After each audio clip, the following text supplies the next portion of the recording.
Someone's planning, nagpaplano rito. Yan, for some reason, nangihingi siya rito ng mga pwedeng tips or advices, no, ng mga plano. Yun ang nakukuha ko rito. Pero sa nakikita ko rito, kahit na humingi siya ng mga advices sa mga ibang tao, hindi niya yun pinapakinggan, okay? Ang ending is yung sarili niya pa rin na desisyon, yung pinakikinggan niya. So, I don't know who this person is, okay?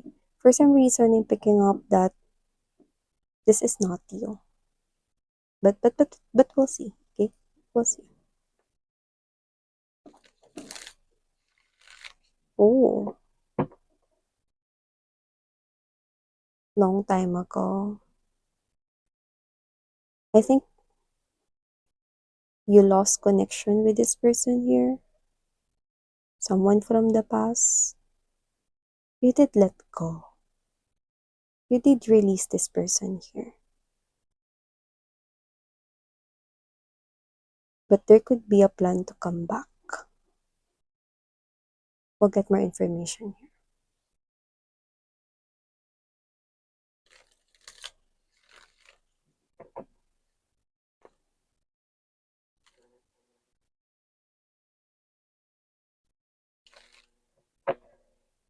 If you happen to hear noises in the background, there's a construction all going on sa aming neighborhood. So, thank you so much sa iyong pasensya at pag-unawa. Sarangi.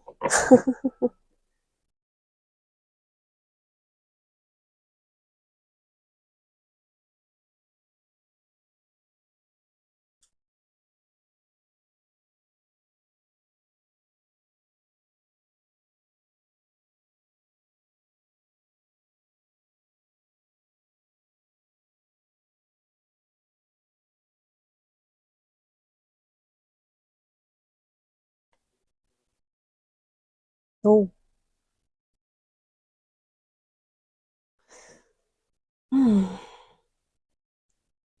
So, meron ditong nakakatanggap ng isang mensahe, no?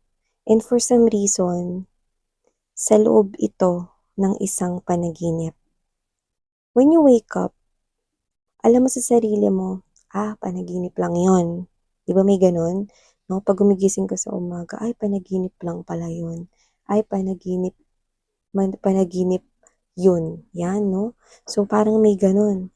No? And for some reason, okay, pwede nyo i-flip yung mga roles since playful naman tayo, no? Dahil general reading ito. But here, I think someone here, okay, is may nare-receive na mensahe sa isang dream. So, for some reason, the Four of Swords energy and there's this Wheel of Fortune right here is an indication, no, na itong panaginip na to ay hindi isang panaginip lamang. Isa itong warning. Isa itong parang, isa itong pwedeng babala or isa itong parang anunsyo, no? So, ganun yung nakikita ko rito. Ang panaginip na yan ay hindi pala isang panaginip na naiwan lamang sa 5D world. Ang 5D world ay ang mundo ng panaginip, di ba? So, ito ay isang portal kung saan pwedeng iparating, no, ang mga mensahe, no, ng may kinalaman sa spiritual, no? Pwedeng ito ay mga mensahe, no, ng mga anghel, ng mga guides, no, ng person na ito, kung sino man ito. But I do see, even though this is flippable, I do pick up na hindi ikaw to.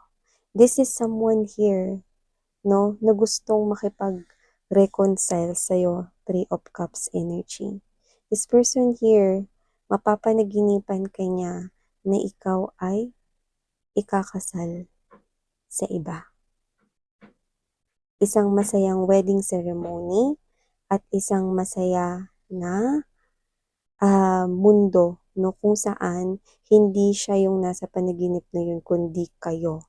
Okay? Kayo yung tinutukoy dito na past niya. Ikaw yung tinutukoy rito na past lover niya. Okay? At ikaw yung tinutukoy rito na pinagpaplanuhan niyang balikan, 'no? So, parang hindi niya lubos akalain 'no, na ang panaginip pala na yun ay totoo pala or magiging totoo pala.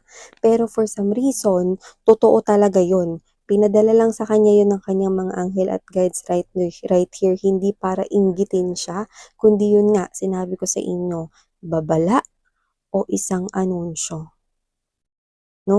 Kumbaga sa imbitasyon 'no, nauna na siyang maka-receive ng imbitasyon ng sarili mong kasal. See? How painful is that 'no? Para sa tao rito na gusto kang balikan tapos wala na pala siyang babalikan. At ang panaginip na akala niya hindi totoo na pagkagising mo okey na ulit lahat 'no, isa palang, mensahe na ito yung magaganap at posibleng kailangan mo itong paghandaan or meron kang dapat na matutunan 'no, doon sa mensaheng ipinahatid sa kanya 'no, ng kanya ritong mga anghel at guides 'no. So nakikita ko rito 'no, na ang panaginip ay very specific. Ikaw na kanyang past lover ay napanaginipan niyang ikinakasal at namumuhay ng masaya kasama ng ibang lalaki or ibang babae. Nasa isang maganda at nasa isang makulay kang relasyon, 'no? At yun yung panaginip niya. Paggising niya maaaring ang bungad niya, buti na lang panaginip lang, 'no? Wala siyang kamalay-malay dito na yung panaginip pala na yun, totoo pala.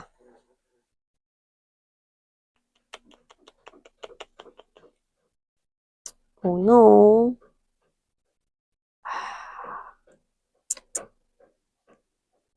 Yeah. Justice right at the center of the reading beside the Six of Cups, Knight of Pentacles. You know what that means?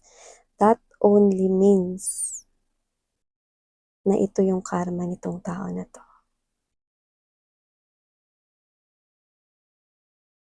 Hindi ko alam kung anong ginawa niya sa'yo, pero lumalabas na ito yung karma ng taong ito. Saan ka nakakita ng karma na nakapagbigay pa ng babala sa kanya, 'no? Saan ka nakakita ng karma na nakapagbigay pa ng advice sa kanya, 'no? So kung sino man ito, tapos na kayo, kaya nga gusto niyang magbalik sa buhay ninyo. Kung sino man ito, nakita ko rito 'no, na nagpaplano siya ritong bumalik sa inyo, okey? But it's taking too long for this person to go back to your life. It's too late now. Too late now, okey?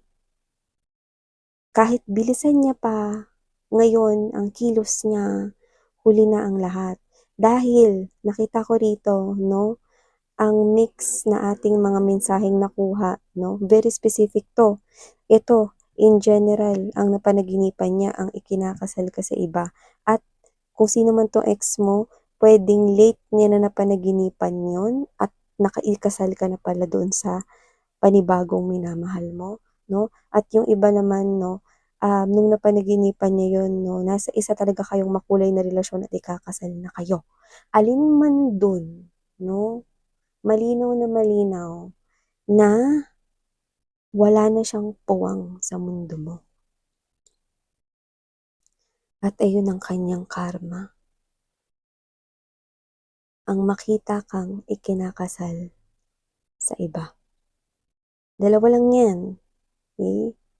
Nakikita ko rito na pinakita 'yun sa kanya dahil posibleng nasambit niya sa'yo noon na kahit kailan hindi ka makakahanap ng ng tao na magmamahal sa'yo kagaya ng pagmamahal na gusto mong matanggap.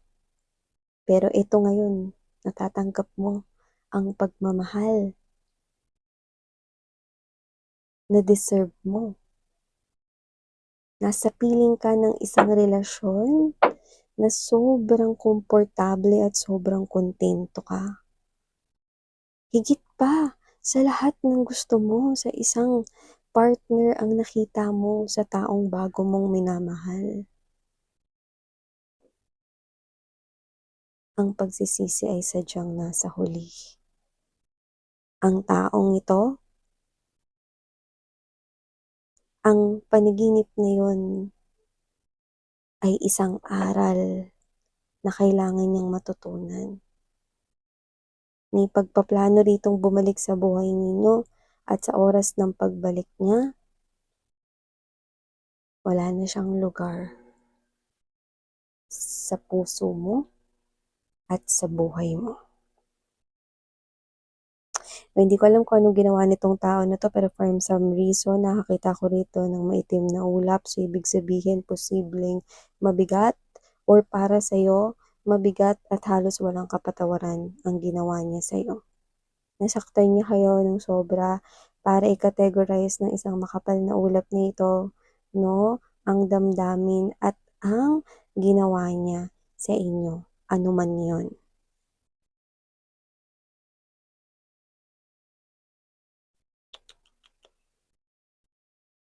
Hmm. Ang tapos na ay tapos na, hindi na pwedeng madugtungan pa. Ang tinuldukan ay tinuldukan na at hindi na pwedeng dugtungan pa. Eight of Wands in reverse, Eight of Swords energy. This person here, infinity sign, habang buhay siyang matatali rito. Yun ang nakukuha ko. Okay? For some reason, hindi ko alam, pero isang mensahe pa lang yung nakukuha ko rito, pero I think dalawa ang makukuha nating mensahe dun sa infinity sign na yun. Ang mensaheng nakikita ko dito, no, unang mensaheng nakikita ko rito, ay with that infinity symbol, di ba kapag ka pinahiga mo yung number 8, infinity symbol yun mga babes, di ba? So, kung ano man ito, no, matatali siya rito ng matagal, dahil ikaw naman yung gusto niya ritong balikan. Maaring huli niya na-realize na ikaw pala yung minamahal niya o minamahal ka pala niya or mga ganung bagay, no? Okay? At habang buhay niya itong pagsisisihan. Kasi wala ka na, nasa isang makulay ka na relasyon.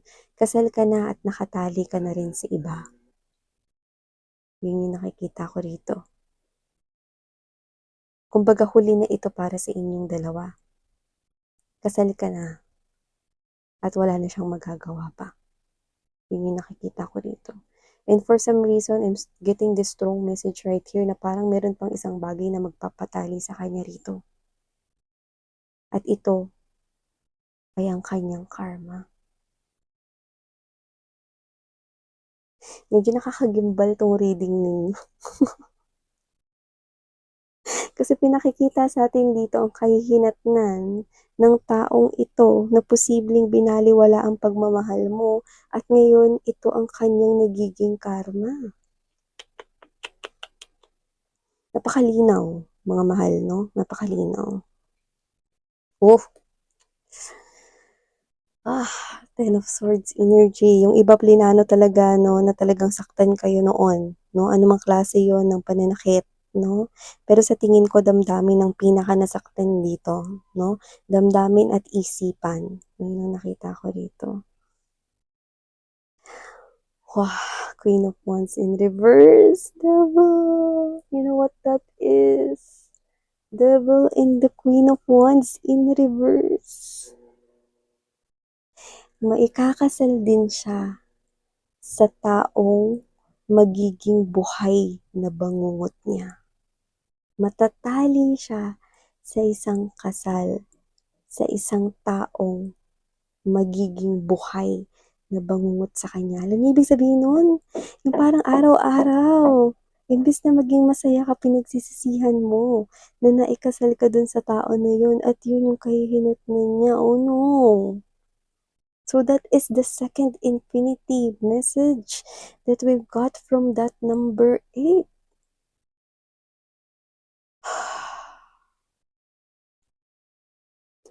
I know I do not have something to do with that. You don't need to do something about that. Okay? So, whatever this is the aftermath of what he or she had done sa'yo. na ikakasal ka sa isang tao na magmamahal sa'yo ng higit pa sa inaasahan mo, samantalang itong taong nakasakit sa'yo ay maikakasal naman sa taong parang isang buhay na bangungot, araw-araw na parang gusto niyang alisan pero wala na siyang magagawa pa. There you go.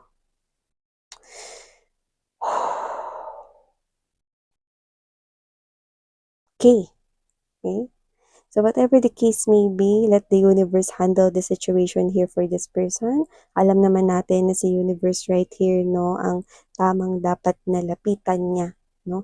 Dahil ang bawat isa sa atin ay may kailangan ditong spiritual lessons na natutunan. At itong tao na to, no, ay hindi na parte ng buhay mo. So magpatuloy ka lamang sa isang masayang relasyon at masayang buhay kasama ang iyong bagong minamahal. At ang person na to, no, ay ipagdasal mo na lamang, no? At ipagpasa Diyos mo na lamang, no, ang kanya ritong sitwasyon.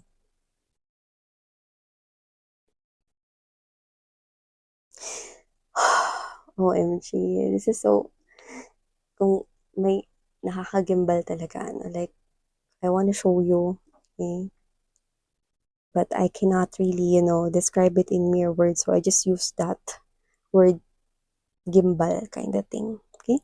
So yeah, these are all the messages we've got right here for this Thursday, okay? So thank you so much for your time, and please do visit other channels. The links are in the description box. Thank you so much. By the way, I'm Yan. I'm Yan.